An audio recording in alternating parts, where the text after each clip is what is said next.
ಸ್ನೇಹಿತರೆ ನಮಸ್ಕಾರ. ಇದೇ ಮಾಳು ನಿಪ್ಪನಾಳ ಬಿಗ್ ಬಾಸ್ ಮನೆಯಿಂದ ಹೊರಗಡೆ ಬಂದಿದ್ದು. ಹೊರಗಡೆ ಬಂದ ಬಳಿಕ ಏನು ಮಾತು ಅಂತೀರಾ, ಅದೇನು ಆಕ್ರೋಶ ಅಂತೀರಾ, ಅದೇನು ಒಂದೊಂದು ಡೈಲಾಗ್ಗಳನ್ನು ಹೊಡಿತಿರೋದಂತೀರಾ, ಅಬ್ಬಬ್ಬಬ್ಬಬ್ಬಬ್ಬ! ಬಿಗ್ ಬಾಸ್ ಮನೆ ಒಳಗಡೆ ಮಾಳುವನ್ನು ಬಿಟ್ಟರೆ ಬೇರೆ ಯಾರೂ ಕೂಡ ಆಡೋದಕ್ಕೆ ಸೂಕ್ತ ಸ್ಪರ್ಧಿಗಳೇ ಇಲ್ವಂತೆ. ಮಾಳುವನ್ನು ರಾಜಕೀಯ ಮಾಡಿ ಹೊರಗಡೆ ಹಾಕಿದ್ರಂತೆ. ಈ ಎಲ್ಲ ಮಾತುಗಳನ್ನು ಹೇಳ್ತಿರೋದು ಯಾರು? ಮಾಳುನೇ ಬಿಗ್ ಬಾಸ್ನ ಟ್ರೋಫಿಯನ್ನು ಗೆಲ್ಲಬೇಕಾಗಿತ್ತಂತೆ. ಬಟ್ ಮಾಳುವನ್ನು ಹೊರಗಡೆ ಕಳಿಸಿದ್ರಂತೆ. ಇದು ಮಾಳು ಬಾಯಲ್ಲಿ ಬಂದಂತಹ ಮಾತುಗಳು. ಮಾಳು ಇದೇ ಆಕ್ರೋಶವನ್ನು, ಇದೇ ಆಟವನ್ನು ಅಥವಾ ಇದೇ ರೀತಿಯಾದಂಥ ಅಗ್ರೆಸಿವ್ನೆಸ್ಸನ್ನು ಬಿಗ್ ಬಾಸ್ ಮನೆಯ ಒಳಗಡೆ ಇದ್ದಾಗ ಏನಾದರೂ ತೋರಿಸಿದ್ದಿದ್ರೆ ಬಹುಶಃ ಮಾಳು ಮೊನ್ನೆ ಹೊರಗಡೆ ಬರ್ತಿರಲಿಲ್ಲ. ಆದರೆ ಹೊರಗಡೆ ಬಂದ ಬಳಿಕ ಮಾಳು ಆಡ್ತಿರುವಂಥ ಮಾತುಗಳನ್ನು ಗಮನಿಸಿದ್ರೆ ಮಾಳುಗೆ ಏನಾಯ್ತಪ್ಪ ಅಂತ ಹೇಳ್ಬಿಟ್ಟು ಪ್ರತಿಯೊಬ್ಬರು ಕೂಡ ಕೇಳುವಂಥ ಪರಿಸ್ಥಿತಿ ನಿರ್ಮಾಣ ಆಗಿದೆ. ಅದರಲ್ಲೂ ಕೂಡ ಗಿಲ್ಲಿ ಬಗ್ಗೆ ರೊಚ್ಚಿಗೆದ್ದಿರುವಂಥ ಮಾಳು ಹೇಳಿರುವಂಥ ಒಂದೊಂದು ಮಾತುಗಳು ಕೂಡ ಈಗ ಇದೇ ಮಾಳುಗೆ ತಿರುಗೇಟು ಅಥವಾ ತಿರುಗು ಬಾಣವಾಗುವಂಥ ಸಾಧ್ಯತೆ ಸ್ಪಷ್ಟವಾಗಿ ಕಾಣಿಸ್ತಿದೆ. ಎಲ್ಲಿ ಆಡಬೇಕು ಅಲ್ಲಿ ಆಡಲಿಲ್ಲ, ಎಲ್ಲಿ ಮಾತನಾಡಬೇಕು ಅಲ್ಲಿ ಮಾತನಾಡಲಿಲ್ಲ. ಈಗ ಮಾತನಾಡಿದರೆ ಏನು ಪ್ರಯೋಜನ ಅಂತ ಹೇಳ್ಬಿಟ್ಟು ಮಾಳುಗೆ ಎಲ್ಲರೂ ಕೂಡ ಪ್ರಶ್ನೆಯನ್ನು ಮಾಡ್ತಿದ್ದಾರೆ. ಹಾಗಾದರೆ ಮಾಳು ಆಕ್ರೋಶದ ನುಡಿಗಳು ಹೇಗಿದ್ದಾವೆ, ಆತನ ಮಾತುಗಳೇನು, ಎಲ್ಲವನ್ನೂ ಕೂಡ ನಿಮ್ಮ ಮುಂದೆ ಇಡ್ತಾ ಹೋಗ್ತೀನಿ. ಅದಕ್ಕಿಂತ ಮುಂಚೆ ನೀವಿನ್ನೂ ಕೂಡ ನಮ್ಮ ಚಾನಲನ್ನು ಸಬ್ಸ್ಕ್ರೈಬ್ ಮಾಡಿಲ್ಲ ಅಂದರೆ ದಯವಿಟ್ಟು ಕೂಡಲೇ ಸಬ್ಸ್ಕ್ರೈಬ್ ಮಾಡಿ ಸ್ನೇಹಿತರೆ. ಬಿಗ್ ಬಾಸ್ ಮನೆಯಿಂದ ಮಾಳು ನಿಪುಣಾಳ ಈಗಾಗಲೇ ಔಟ್ ಆಗಿದೆ. ಈ ವಾರ ಡಬಲ್ ಎಲಿಮಿನೇಷನ್ ಆಯಿತು. ಹೀಗಾಗಿ ಸೂರಜ್ ಬಳಿಕ ಮಾಳು ಎಲಿಮಿನೇಟ್ ಆಗಿದ್ದಾರೆ. ಮಾಳು ಹೊರಗಡೆ ಬರ್ತಾರೆ ಅಂತ ಹೇಳ್ಬಿಟ್ಟು ಬಹುಶಃ ಯಾರೂ ಕೂಡ ಕಲ್ಪನೆಯನ್ನು ಕೂಡ ಮಾಡ್ಕೊಂಡಿರಲಿಲ್ಲ. ಬಟ್ ಆದರೆ ಅನ್ಫಾರ್ಚುನೇಟ್ಲಿ ಮಾಳು ಹೊರಗಡೆ ಬಂದಾಗಿದೆ. ಆದರೆ ಹೊರಗಡೆ ಬಂದ ಬಳಿಕ ಮಾಳು ಮಾತುಗಳೇ ಬದಲಾಗಿದ್ದಾವೆ. ಸಂದರ್ಶನದಲ್ಲಿ ಮಾಳು ಮಾತನಾಡ್ತಿರುವಂಥ ಮಾತುಗಳನ್ನು ಕೇಳಿದ್ರೆ ಇದೇನಾ ಬಿಗ್ ಬಾಸ್ ಮನೆ ಒಳಗಡೆ ಇದ್ದಂಥ ಮಾಳು ಅನ್ನುವಂಥ ಅನುಮಾನ, ಪ್ರಶ್ನೆಗಳು ನಿಮಗೆ ಮೂಡೋದು ಕೂಡ ಸ್ವಾಭಾವಿಕ. ಹೀಗೇನೆ ಸಂದರ್ಶನದಲ್ಲಿ ಮಾತನಾಡಿರುವಂಥ ಮಾಳು ಬಹುತೇಕ ಎಲ್ಲ ಸಂದರ್ಶನದಲ್ಲೂ ಕೂಡ ಹೀಗೆ ಮಾತನಾಡಿರುವಂತಹ ಮಾಳು ಇಡೀ ಉತ್ತರ ಕರ್ನಾಟಕವೇ ಕಣ್ಣೀರಿಡ್ತಿದೆ, ಗಿಲ್ಲಿಯಲ್ಲ ಬೇರೆ ಯಾರೇ ಬಿಗ್ ಬಾಸ್ ಗೆದ್ದರೂ ಕೂಡ ನನಗಿದು ಒಪ್ಪಿಗೆ ಇಲ್ಲ ಅನ್ನುವಂತಹ ವಿಚಾರವನ್ನು ಹೇಳಿರುವಂಥದ್ದು ಮತ್ತು ಈ ಬಿಗ್ ಬಾಸ್ನ ಈ ಒಂದು ನಿರ್ಧಾರದ ಬಗ್ಗೆ ಅಪಸ್ವರವನ್ನು ಎತ್ತಿರುವಂಥದ್ದು ಈಗ ಭಾರಿ ಚರ್ಚೆಯ ಕೇಂದ್ರ ಬಿಂದು ಆಗಿದೆ. ಮಾಳು ಪ್ರಕಾರ ಆತ ಮೊದಲು 1-2 ವಾರ ಇರಬಹುದು ಅಂತೇಳಿ ಅಂದ್ಕೊಂಡಿದ್ದಂತೆ. ಆದರೆ ಬರೋಬ್ಬರಿ 13 ವಾರ ನನ್ನನ್ನು ಉಳಿಸ್ಕೊಂಡಿದ್ದಾರೆ. ನನಗೆ ತಾಳ್ಮೆ, ಆಡುವ ಛಲ ಎರಡೂ ಕೂಡ ಇತ್ತು. ದೇವರ ಆಶೀರ್ವಾದ, ಜನರ ಬೆಂಬಲವೂ ಕೂಡ ಇತ್ತು. ನನ್ನ ಜನ ಇಲ್ಲಿವರೆಗೂ ಕೂಡ ಉಳಿಸಿದ್ದಾರೆ. ಅಂದರೆ ಫೈನಲ್ವರೆಗೂ ಕೂಡ ನನ್ನನ್ನು ಉಳಿಸಲ್ಲ ಅಂತ ಹೇಗೆ ನಂಬೋದು? ನಾನು ಬಿಗ್ ಬಾಸ್ನಿಂದ ಹೊರಗಡೆ ಬಂದ ಮೇಲೆ ನಮ್ಮ ಮನೆಯವರು ಮಾತ್ರವಲ್ಲ, ಇಡೀ ಉತ್ತರ ಕರ್ನಾಟಕವೇ ಅಳುತ್ತಿದೆ ಅನ್ನುವಂತಹ ಒಂದು ಸಿನಿಮಾ ಡೈಲಾಗನ್ನು ಮಾಡು ಹೊಡೆದುಬಿಟ್ಟಿದ್ದಾರೆ. ತನ್ನನ್ನು ಪ್ರೀತಿಸುವ ಹೃದಯಗಳೆಲ್ಲವೂ ಕೂಡ ಅಳ್ತಾ ಇದ್ದಾವೆ. ತುಂಬ ಜನ ನನಗಾಗಿ ಹರಕೆಯನ್ನು ಹೊತ್ತಿದ್ದಾರೆ ಅನ್ನುವಂಥ ವಿಚಾರವನ್ನು ಕೂಡ ಮಾಳು ಹೇಳ್ತಾ ಹೋಗಿದ್ದಾರೆ. ಇನ್ನು ಗಿಲ್ಲಿ ವಿಚಾರಕ್ಕೆ ಬಂದರೆ ನನ್ನಂತೆ ಅವರನ್ನು ಕೂಡ ಪ್ರೀತಿಸುವವರು ಇದ್ದಾರೆ. ಮನೆಯಲ್ಲಿ ಎಲ್ಲವೂ ಕೂಡ ಒಂದೇ ಥರ ಇರಲ್ಲ. ಬಿಗ್ ಬಾಸ್ ಮನೆಯಲ್ಲಿ ಮಾಳು ಮಾತನಾಡಲ್ಲ ಅಂದರು. ಒಂದು ಬರುತ್ತೆ, ಕಾಮಿಡಿ ಮಾಡಲ್ಲ, ಆದರೂ ಕೂಡ ಒಂದು ಮಾತು ಬರುತ್ತೆ. ಪ್ರತಿ ವಿಚಾರಕ್ಕೂ ಕೂಡ ಏನಾದರೂ ಒಂದು ಹುಟ್ಟಿಕೊಳ್ಳುತ್ತದೆ. ಗಿಲ್ಲಿ ಕಾಮಿಡಿ ಮಾಡ್ತಾನೆ, ಎಂಟರ್ಟೈನ್ಮೆಂಟ್ ಮಾಡ್ತಾನೆ, ಅದೆಲ್ಲ ಓಕೆ.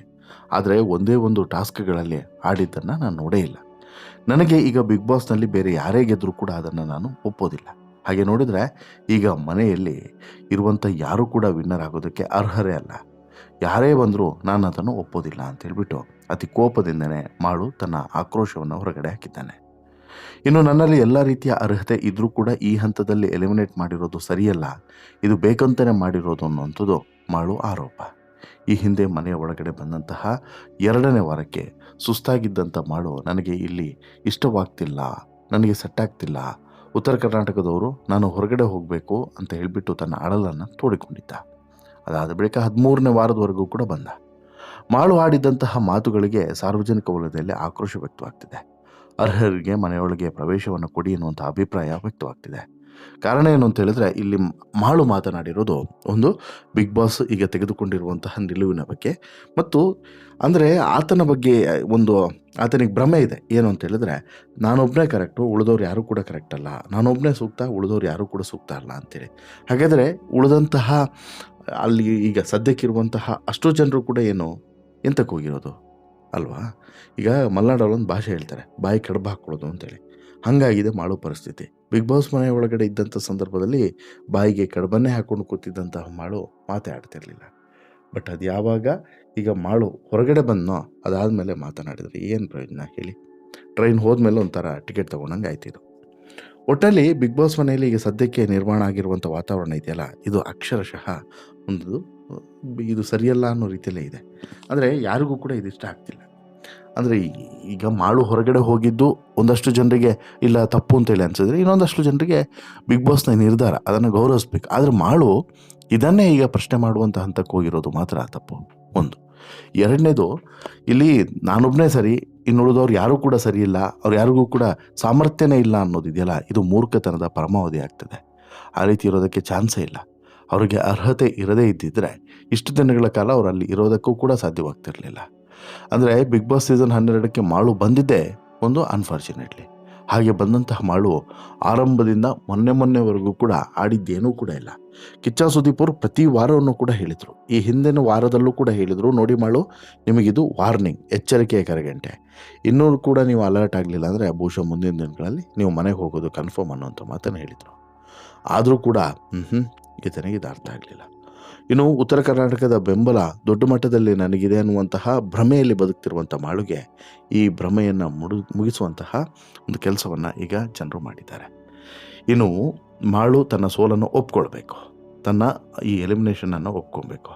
ಅದನ್ನು ಬಿಟ್ಕೊಂಡು ಬಿಗ್ ಬಾಸ್ ಮನೆಯಲ್ಲಿದ್ದಾಗ ಈತ ಏನು ಮಾಡಿದ್ದಾನೆ, ಈತ ಒಬ್ಬ ಪ್ರಬುದ್ಧ ಅಂತೇಳಿ ಎಲ್ಲರೂ ಕೂಡ ಅಂದ್ಕೊಂಡಿದ್ರು. ತಾನು ಬಿಟ್ಟರೆ ಬಿಗ್ ಬಾಸ್ ಸೀಸನ್ 12ರಲ್ಲಿ ಗೆಲ್ಲುವಂಥ ಯೋಗ್ಯತೆ ಯಾರಿಗೂ ಇಲ್ಲ ಅನ್ನುವಂಥ ಮಾತು ಮೂರ್ಖತನದ ಪರಮಾವಧಿಯ ಮಾತಾಗ್ತದೆ.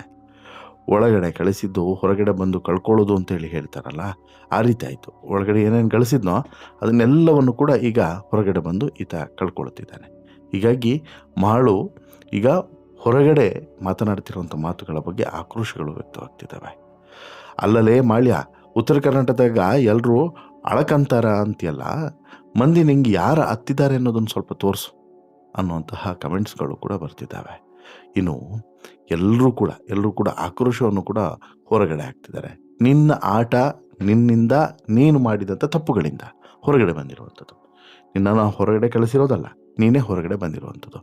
ನಿನಗೆ ಉತ್ತರ ಕರ್ನಾಟಕದ ಜನ ಓಟ್ ಹಾಕಿದ್ದಿದ್ರೆ ನಿನ್ನನ್ನು ಯಾಕಪ್ಪ ಹೊರಗಡೆ ಕಳಿಸ್ತಿದ್ರು ಅನ್ನುವಂಥದ್ದು ಉತ್ತರ ಕರ್ನಾಟಕ ಮಂದಿಯ ಪ್ರಶ್ನೆ. ಉತ್ತರ ಕರ್ನಾಟಕದ ಮಂದಿ ನಿಂಗೆ ಓಟೇ ಹಾಕಿಲ್ಲಪ್ಪ ಅನ್ನುವಂಥದ್ದು ಕೂಡ ಈಗ ಆಕ್ರೋಶವನ್ನು ಹೊರಗಡೆ ಹಾಕ್ತಿದ್ದಾರೆ. ಇಲ್ಲಿ ತಾನು ಬಿಟ್ಟರೆ ಬೇರೆ ಯಾರಿಗೂ ಕೂಡ ಯೋಗ್ಯತೆ ಇಲ್ಲ ಅನ್ನೋದನ್ನು ಈತ ಹೇಳ್ತಾನಲ್ಲ ಮಾಳು, ಅಲ್ಲಿಗೇ ಮಾಳು ಬಗ್ಗೆ ಜಡ್ಜ್ಮೆಂಟ್ ಸ್ಟಾರ್ಟ್ ಆಗಿಬಿಡುತ್ತೆ. ಅಂದರೆ ಮಾಳುವನ್ನು ಹೊರಗಡೆ ಕಳಿಸಿದ್ದು ಕರೆಕ್ಟಾಗಿದೆ ಅಂತೇಳಿ. ಇನ್ನೊಬ್ಬರನ್ನು ನಾವು ಅಳಿತೀವಿ ಅಥವಾ ಇನ್ನೊಬ್ಬರ ತೀರ್ಮಾನವನ್ನೇ ನಾವು ಪ್ರಶ್ನಿಸ್ತೀವಿ, ಇನ್ನೊಬ್ಬರು ಅರ್ಹರೇ ಅಲ್ಲ ಅಂತೇಳಿ ಹೇಳ್ತೀವಿ ಅನ್ನೋದಾಗಿದ್ದರೆ ಇನ್ನುಳಿದಂಥ ಅಷ್ಟೂ ಜನರು ಕೂಡ ಅಲ್ಲಿ ಇರೋದಕ್ಕೆ ಯೋಗ್ಯರೇ ಅಲ್ಲ ಅಲ್ವಾ? ಸೊ ದಟ್ಟು ಇಲ್ಲಿ ಕರೆಕ್ಟಾದಂಥ ಡಿಸಿಷನ್ಸನ್ನು ತೆಗೆದುಕೊಂಡಿದ್ದಾರೆ ಅನ್ನೋದ್ರಲ್ಲಿ ಡೌಟ್ ಇಲ್ಲ. ಈಗಿರುವಂಥ 9 ಜನರು ಕೂಡ ಅರ್ಹರಲ್ಲ ಅನ್ನೋದಾದರೆ ಹಾಗಾದರೆ ಇವರೆಲ್ಲ ಏನು? ಇಂಥದ್ದೊಂದು ಪ್ರಶ್ನೆ ಬರುತ್ತಲ್ಲ. ಮಾಳು ಮಾತನಾಡದೇ ಇರೋದೇ ಬೆಟರ್ ಅಂತೇಳಿ ಅನಿಸುತ್ತೆ. ಇಂಥ ಮಾತುಗಳನ್ನು ಆಡಿ ಮಾಳು ತನಗಿರುವಂತಹ ಗೌರವವನ್ನು ಕೂಡ ಕಳ್ಕೊಂಡು ಮನೆಗೆ ಹೋಗುವಂಥ ಪರಿಸ್ಥಿತಿ ಬಂದರೂ ಕೂಡ ಅಚ್ಚರಿ ಇಲ್ಲ. ಇದ್ರ ಬದಲಿಗೆ ತಪ್ಪಗಿರೋದು ಬೆಟರ್. ಏನೋ ಆಯಿತು, ನಿರ್ಧಾರ ಬಂತು, ಸರಿ ಹೊರಗಡೆ ಬಂದು ಅಷ್ಟಕ್ಕೆ ಸೈಲೆಂಟ್ ಆಗಿರೋದು ಬೆಟರ್ ಅಂತೇಳಿ ಅನಿಸುತ್ತೆ. ನಿಮಗೇನು ಅನಿಸುತ್ತೆ ಸ್ನೇಹಿತರೆ? ಮಾಳು ಮಾತುಗಳನ್ನು ಕೇಳಿದ್ರೆ, ಮಾಳುವಿನ ಅಹಂಕಾರದ ವರ್ತನೆಯನ್ನು ನೋಡಿದ್ರೆ ನಿಮಗೇನು ಅನಿಸುತ್ತೆ? ದಯವಿಟ್ಟು ನಿಮ್ಮ ಅಭಿಪ್ರಾಯವನ್ನು ಕಮೆಂಟ್ ಮಾಡಿ ತಿಳಿಸಿ. ಜೊತೆಗೆ ಇಷ್ಟ ಆಯಿತು ಅಂತ ಹೇಳಿದ್ರೆ ಲೈಕ್ ಮಾಡಿ, ಶೇರ್ ಮಾಡಿ, ಚಾನಲ್ಗೆ ಸಬ್ಸ್ಕ್ರೈಬ್ ಆಗೋದನ್ನು ಮರಿಬೇಡಿ. ಧನ್ಯವಾದ.